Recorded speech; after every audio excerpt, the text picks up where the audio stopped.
झारखंड में किसी बाहरी व्यक्ति को नहीं मिलेगी नौकरी। सरकार ने 3000 से ज्यादा नौकरियां जेपीएससी और जेएसएससी के माध्यम से नहीं दी है और आज की डेट में सरकार 3000 नौकरी का भी आंकड़ा नहीं पूरा कर पा रही है। तो ये सरकार नौकरी देने 70% से ज्यादा लोग बाहरी जो है इस नियुक्ति में शामिल होकर नियुक्ति पत्र ले रहे हैं। एक सेंटेंस से अपनी बात को शुरू करता हूं। जल जंगल कोयला बालू लूटी गले आज हो, झारखंडी नौकरियों पर बाहरियों का राज हो। आप इस प्रेस कॉन्फ्रेंस के संदर्भ को समझ ही गए होंगे कि किस लिए आज ये प्रेस कॉन्फ्रेंस हम लोगों ने रखा।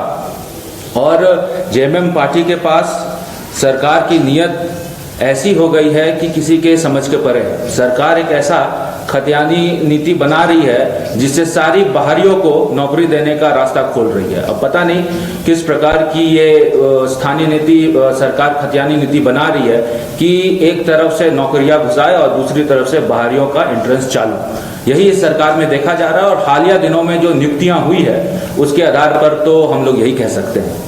मेरे पास प्रेस की कटिंग है जो मैंने फेसबुक के माध्यम से उठाया है, जो 2019 का है। और 2019 में मैं हेमंत जी का एक स्टेटमेंट पढ़ रहा था और हेमंत जी का स्टेटमेंट आया था कि 3rd 4th ग्रेड की नौकरियों में स्थानीय को हम लोग यहाँ पर नियुक्ति देंगे। ये हेमंत सोरेन जी का उस समय का कटिंग है जब वो चुनाव में जा रहे थे और चुनावी एजेंडा उन्होंने बनाया था स्थानीयता को लेकर कि हम लोग स्थानीय को प्राथमिकता देंगे और 3rd 4th ग्रेड एम्प्लॉयमेंट में स्थानीय को ही नौकरी मिलेगी। ये हेमंत सोरेन जी का ही स्टेटमेंट था जो मैं आपके समक्ष रख रहा हूँ।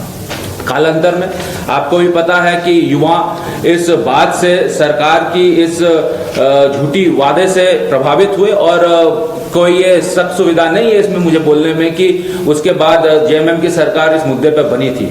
लेकिन आज की डेट में जेएमएम की सरकार उलट इसके तमाम नियुक्तियां निकाल रही है, तमाम नियोजन नीति बना रही है।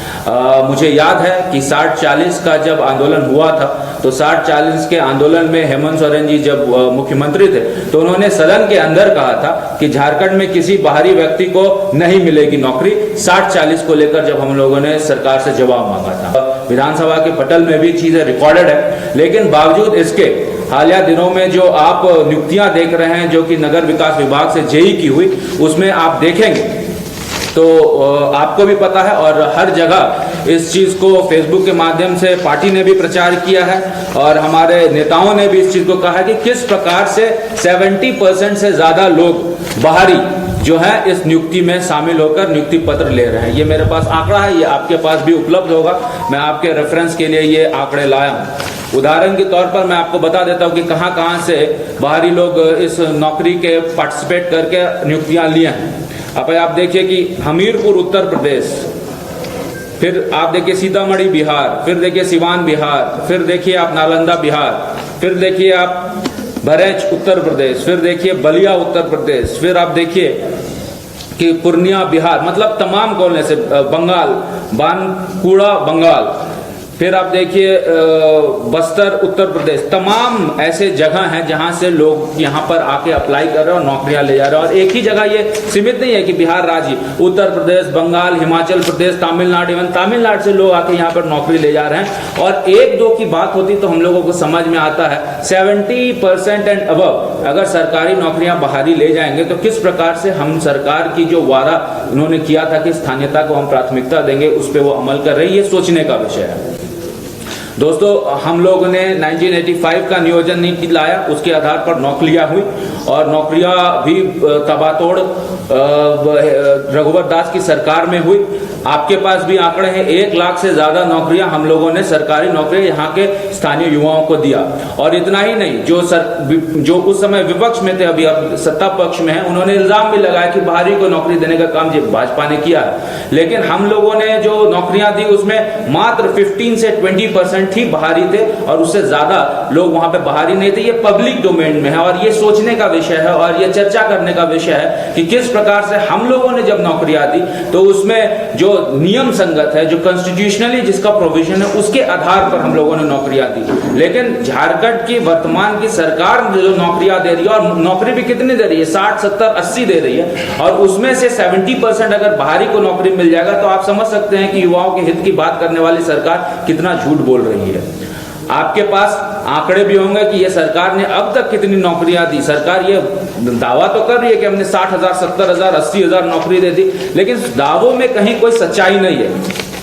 मेरे ख्याल से जो सरकारी आंकड़े मेरे पास उपलब्ध है उसके आधार पर जेपीएससी और जेएसएससी से सृजित जितने भी पद हैं, इस सरकार ने मात्र 3 से 4 हजार के बीच में ही नौकरी दी है। इससे ज्यादा ये आंकड़ा नहीं जा रहा है। और किन किन पदों पे नौकरी दी है मैं उसको भी आपके सामने रख देता हूं। ये पब्लिक डोमेन, फिर मैं बोल रहा हूं ये पब्लिक डोमेन का विषय और उसमें चर्चा करने का ये विषय है कि सरकार ने कहा था 5 लाख सरकारी नौकरी देंगे और 4 साल सरकार का पूरा होने को है, 3,000 नौकरी मात्र सरकार दे पाई है। तो ये सोचने का विषय है। इस सरकार ने नौकरी दी। एपीपी में 107, कृषि पदाधिकारी 129, प्रयोगशाला में 37, स्वास्थ्य डॉक्टर सीएचओ 470, जेपीएससी के माध्यम से नौकरियां हुई 252, आयुष डॉक्टर्स की बहाली हुई 217, जेई की बहाली हुई 617, स्वास्थ्य पशु चिकित्सकों की बहाली हुई 32। मात्र इतनी ही नौकरियां जो है प्रकाशित इस सरकार में हुई और इस सरकार में नियुक्ति पत्र बटा। शेष जितनी भी नौकरी है वो सुप्रीम कोर्ट, हाई कोर्ट, हम लोगों की सरकार की नौकरियां इस सरकार ने इनको बस नियुक्ति पत्र देने का काम किया है। तो इसी से आप अंदाजा लगा सकते हैं कि जो सरकार 5 लाख सरकारी नौकरी के वादे के साथ आई थी और आज की डेट में सरकार 3,000 नौकरी का भी आंकड़ा नहीं पूरा कर पा रही है, तो ये सरकार नौकरी देने में और खासकर युवाओं के लिए कितना सोच रही है, चिंता का विषय है। और सरकार वादे कर ले, सरकार जितना चाहे वादे कर ले, लेकिन वस्तुस्थिति यही है कि सरकार ने 3,000 से ज्यादा नौकरियां जेपीएससी और जेएसएससी के माध्यम से नहीं दी है। बच्चों को दिला रही है क्वालिटी एजुकेशन, तो अब धनबाद से बाहर जाने की जरूरत नहीं, क्योंकि धनबाद में ही खुल गया है डीवाई पाटिल इंटरनेशनल स्कूल, जहां लड़कियों से नहीं ली जाती है एडमिशन फी। साथ ही इस साल एडमिशन लेने वाले स्टूडेंट को जब तक वो स्कूल में पढ़ेंगे तब तक ट्यूशन फी में मिलेगी 20% की छूट। Quality faculty, STEM lab, big playground, bus facility यानी complete student friendly environment. DY Patil international school, Kailashpuram, near Memco मोड़, धनबाद। Admission open.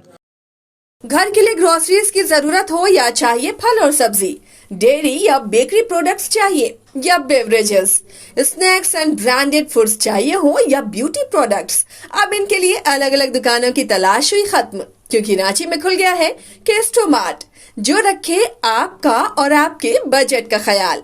हर सामान पर 5% की छूट, होम डिलीवरी की सुविधा भी। आज ही पधारें। Kesto Mart, one-stop solution for every customer's requirements. Call 9153989339.